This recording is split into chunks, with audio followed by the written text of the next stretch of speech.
रजत, शिवम और अंकुर तीनों ही अच्छे दोस्त थे। शुरू से ही संग पढ़े, अलग अलग जगह जॉब लग गई, तो बहुत समय आपस में मिले नहीं। आज कितने लंबे समय बाद तीनों फिर से इकट्ठा हुए थे। उनकी खुशी का कोई ठिकाना न था। मन कर रहा था कुछ घंटों की इस मुलाकात में पूरी जिंदगी फिर से जी ले। अंकुर, अरे रजत, तुझे ध्यान है जब हम छोटे थे कितनी आवारागर्दी करते थे। मम्मी कितनी देर आवाजें लगाती थी, तब जाकर घर आते थे। शिवम, मेरी तो पिटाई भी हुई थी एक बार। देर से घर आने पर तीनों हंसने लगते हैं। आज का क्या प्रोग्राम है, रजत ने कहा तो दोनों सोचने लग गए। अचानक आसमान में बादल मंडराने लगे, हल्की हवा चल गई, तीनों के दिल खिल गए। अंकुर, तुझे नहीं लगता मौसम कुछ बेईमान हो रहा है? रजत हंसा। क्यों ना लॉन्ग ड्राइव पर चलते हैं, फिर मूवी देखेंगे। अभी वो बात ही कर रहे थे कि हल्की बूंदाबांदी शुरू हो गई। इतने दिनों की उमस कम हुई तो तीनों ही मुस्कुरा उठे। चलो यार, आज तो पार्टी करते हैं। पास ही एक बियर शॉप से उन्होंने खाने पीने का सब सामान खरीदा, कुछ बोतलें, नमकीन, काजू, स्नैक्स, सिगरेट वगैरह वगैरह। तेज धुन में म्यूजिक चलाकर हंसते खिलखिलाते वो गाड़ी दौड़ाते चल दिए शहर की आउटर की तरफ। काफी सुनसान रास्ते पर अब उनकी गाड़ी दौड़ रही थी।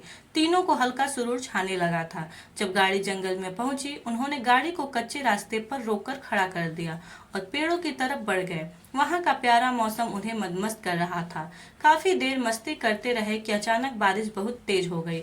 शरीर का भीगना अब उन्हें डराने लगा कि कहीं बीमार न पड़ जाएं। दौड़कर अपनी गाड़ी में आए और चैन की सांस ली। चलो, भीगने से तो बचेंगे यार, अब लौटना चाहिए, कहीं बारिश ज्यादा तेज न हो जाए और हम यहाँ कच्चे रास्तों में न फंस जाए। शिवम दोनों से बोला। रजत ने झट स्टीयरिंग संभाला और 80 की स्पीड पर गाड़ी चला दी। अंकुर, यार बरसात में सड़क पर फिसलन हो जाती है, धीरे चला, वो झूम रहा था बोलते हुए। रजत, अरे तू फिक्र न कर, मैं चैंपियन रह चुका हूँ। इतने में ही बाहर शीशे पर किसी ने दस्तक दी। चौंक कर देखा तो एक बहुत बूढ़ा आदमी कुछ डरावना सा उनसे मदद मांग रहा था। अंकुर ने डरते हुए पूछा, क्या चाहिए आपको? एक सिगरेट मिलेगी? अजीब ठंडी आवाज में वो बोला। अंकुर ने झट एक सिगरेट बाहर की तरफ उछाल दी। रजत ने गाड़ी की स्पीड और बढ़ा दी। वो तीनों डरने लगे कि पता नहीं ये बूढ़ा कौन है, चलती गाड़ी में खिड़की तक कैसे पहुंचा। शिवम डर गया। स्पीडोमीटर 100 की स्पीड दिखा रहा था। यार संभल के चला, कहीं एक्सीडेंट न हो जाए। अरे इतनी बारिश में कौन आएगा यहाँ, रजत बोला। वो बूढ़ा भी तो आया ना, अंकुर कांपती आवाज में बोला। उसका वाक्य पूरा भी न हुआ था कि खिड़की पर फिर खटखटाहट हुई।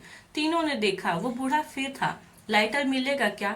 बड़ी तेजी से शिवम ने लाइटर बाहर फेंक दिया और शीशा चढ़ा दिया।